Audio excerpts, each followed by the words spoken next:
प्यारे बच्चों, आप सभी का स्वागत है हमारे YouTube channel physics with Vikas sir में। आज हम लोग एक टॉपिक पर डिस्कस करने वाले हैं जो कि है वैद्युत प्रतिरोध। अगर हम थोड़ा सा जानकारी के लिए बताएं कि प्रतिरोध किसे कहते हैं। प्रतिरोध को इंग्लिश में हम रेजिस्टेंस कहते हैं और प्रतिरोध से सीधा तात्पर्य बिजली के मार्ग में अवरोध उत्पन्न करना। इंग्लिश में रेजिस्टेंस से तात्पर्य है कि एक ऐसा बिजली का कोई भी उपकरण जो हमारे घरों में है वो सारे के सारे प्रतिरोध है। यहाँ तक कि हमारे बिजली का तार भी प्रतिरोध है। जैसे आपके अपने पड़ोसी, आपके अपने रिश्तेदार, आपके अपने जानने पहचानने वाले आपकी टांग खींचने का काम करते हैं, आपका विरोध करने का काम करते हैं, आप में कमियां निकालने का काम करते हैं, आपको नुकसान पहुंचाने का काम करते हैं। ये वही प्रतिरोध है जो आपके वही प्रतिरोध है, ये बिजली के मार्ग में अवरोध उत्पन्न करता है। अब हम बात कर लेते हैं प्रतिरोध है क्या। तो प्रतिरोध को जानने से पहले थोड़ा सा विभवांतर जान लो। विभवांतर से तात्पर्य विभव में अंतर। यदि किसी चालक तार में विभव में अंतर होगा, विभव मतलब ऊर्जा में अंतर होगा, तो उसमें धारा प्रवाहित होगी। अगर ऊर्जा में अंतर नहीं होगा तो धारा प्रवाहित नहीं होगी। अर्थात अगर लेवल समान है, अर्थात सभी जगह इलेक्ट्रॉनों की मात्रा पर्याप्त रूप से है और इसमें आगे इलेक्ट्रॉन नहीं फ्लो हो रहे हैं, तो इसका सीधा मतलब है कि इसमें धारा प्रवाहित नहीं होगी। धारा का प्रवाह तभी होगा जब चालक तार में ऊर्जा का अंतर होगा, कहीं पे ज़्यादा तो कहीं पे कम। आगे बात करते हैं। जब किसी चालक तार में, इसकी परिभाषा लिख सकते हैं, जब किसी चालक तार की स्रोत के बीच विभवांतर स्थापित करते हैं तो चालक तार में उत्पन्न विभवांतर और धारा के अनुपात को ही हम क्या कहते हैं बेटा, क्या कहते हैं, प्रतिरोध। सरल भाषा में जब किसी चालक तार में विभवांतर होगा तो धारा उत्पन्न होगी, और जब धारा उत्पन्न हो जाएगी तो वही विभवांतर और धारा दोनों का जो रेशियो है वही प्रतिरोध कहलाता है। इसको हम कैपिटल आर से डिनोट करते हैं क्योंकि इसको हम रेजिस्टेंस इंग्लिश में कहते हैं। इसके बाद बेटा अगर हम बात करें कि वो पैराग्राफ चेंज करके लिख सकते हैं। माना कि किसी चालक तार में V वोल्ट का विभवांतर स्थापित करने पर I एम्पीयर की धारा प्रवाहित होती है, तो यहाँ से बेटा एक सूत्र बन जाएगा R बराबर V/I। कोई दिक्कत तो नहीं। विभवांतर और धारा का अनुपात प्रतिरोध है। इधर जहां पे हम लिख सकते हैं R बराबर क्या होगा, प्रतिरोध, V बराबर क्या होगा, विभवांतर, I बराबर क्या होगा, धारा। विभवांतर और धारा का अनुपात ही प्रतिरोध है। बताओ बेटा मात्रक क्या हो जाएगा इसका, मात्रक क्या हो जाएगा, वोल्ट प्रति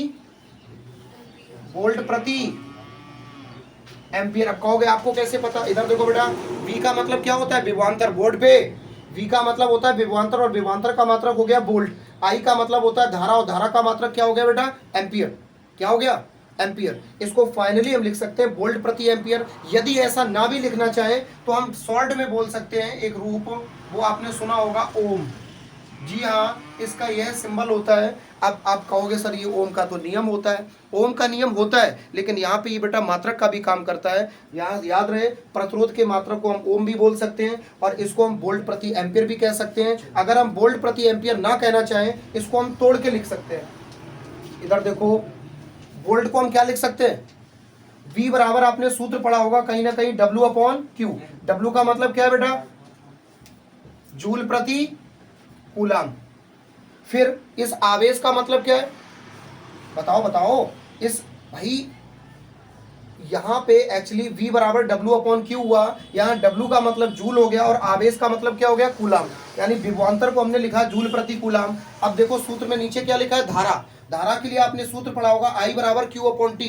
इसको लिख सकते हैं कूलाम प्रति सेकेंड। क्या लिख सकते हैं, कूलाम प्रति सेकेंड। अब कहोगे सर क्या क्या लिखोगे, तो ये बेटा वैद्युत धारा का ऐसा ही मात्रक है और वोल्ट प्रति एम्पियर को जिस नाम से हम जानते हैं उसको क्या कहते हैं, ओम। ये दोनों ऐसा ही मात्रक है और ओम का सिंबल ये होता है। आगे बढ़े।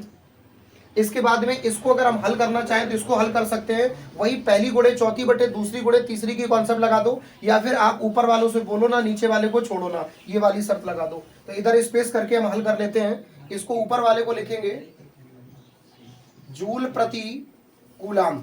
क्या लिखेंगे बेटा, जूल प्रति कूलाम, बटे वाला हमारा पलट जाएगा सेकेंड प्रति कूलाम।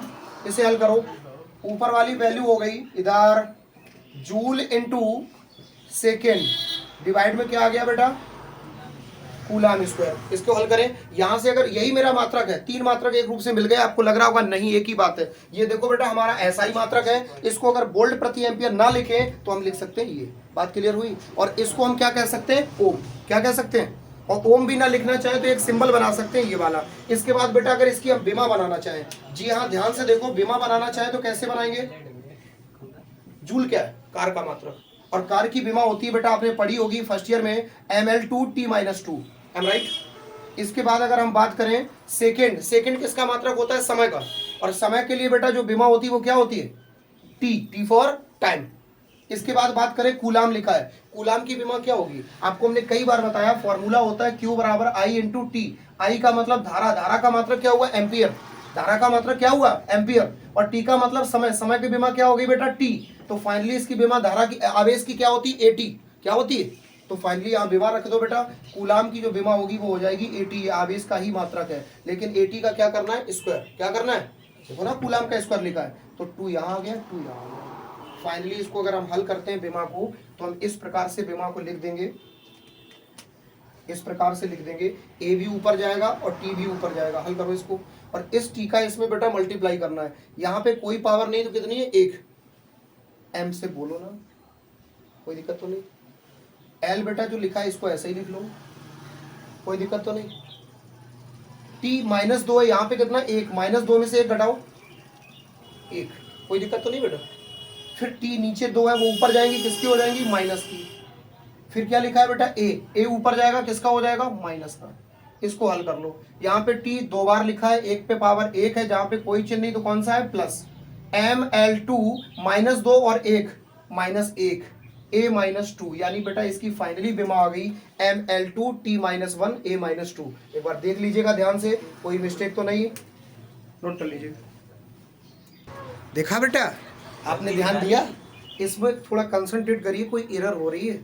एरर ये हो रही है कि यहाँ पे बेटा आप देख रहे हो कि ये जो 2 लिखा हुआ है ये माइनस का है, और ये लिखा हुआ है ये प्लस का है। यहाँ पे बड़ी संख्या कौन सी और छोटी कौन सी है? ये प्लस में और ये माइनस में। ध्यान दीजिएगा, ये माइनस में 2 में से 1 घटाओ। यहाँ पे जो +1 लिखा है ना लाला, वो क्या होगा? -1। फिर से कंसंट्रेट करो, -2 में से 1 घटाओ, -1, और 2 बेचारा ऊपर ले जाओ, T -2। अब हल करके दिखाओ। ध्यान रहे समान चिन्ह जुड़ जाएंगे। एक्चुअली इसको यहाँ पे कंसंट्रेट नहीं किया, यहाँ पे -2 में से 1 घटा के मैंने 1 लिख दिया था। That's a final dimension, so please just note down and also subscribe my channel.